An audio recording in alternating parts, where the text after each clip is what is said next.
There were dozens, probably a couple of dozen different gospels.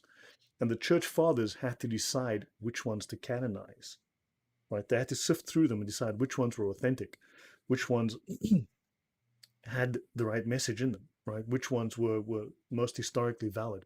And they chose Matthew, Mark, Luke, and John. So that's why we have certain other books which are no longer included, because they were felt there's some potential doubt about them, right?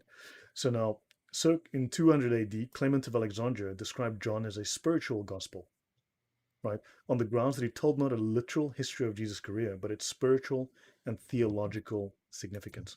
So once you know the context, you understand that there's more to this, and we have to educate ourselves on the differences. So yeah, your thoughts.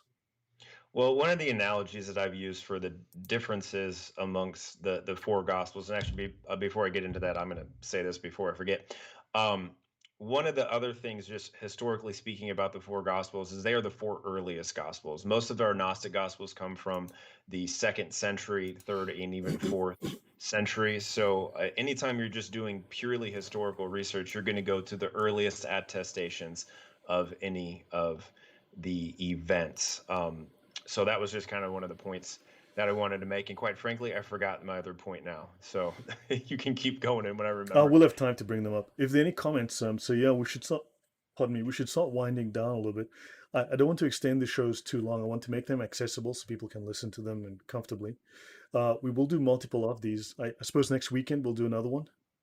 Yeah, no, it's great. Yeah, That'll be fine for me. yeah, because we want to do multiple of these, and as we learn more, we want to obviously add that information into our discussion. But we want to build a very solid foundation, because it's one thing to attack Islam on a polemical basis, and Hmm. it's another thing to do defense of Christianity on an apologetical basis. But what Hmm. we want to do is to really educate and say, look, we need to understand our own history, our traditions, our doctrine, our scripture, and the founders of the early church. We need to start looking into their lives, and so that we can say what we say with confidence. And hopefully this is a resource to help you to do that, to understand why you defend the church, why you defend Christianity, why you believe what you do, why it's good, how the other arguments you're being presented with are so false, right?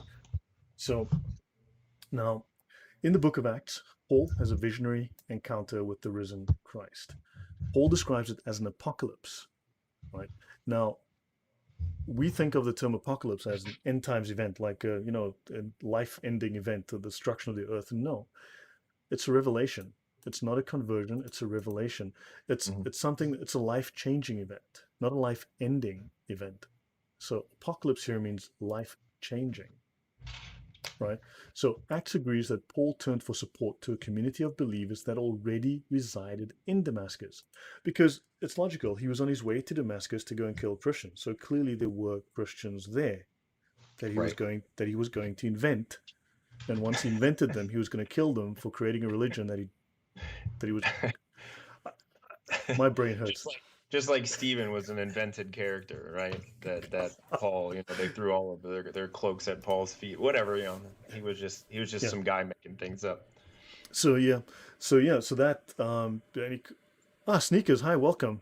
Hi there, welcome. Thank you for coming. Yeah, very nice to see you on. So now Paul's revelations came within 3 years of Jesus' death. Yet already communities of Jesus' followers were spreading beyond Judea and Galilee into Samaria, Syria, and other parts of the ancient Mediterranean world.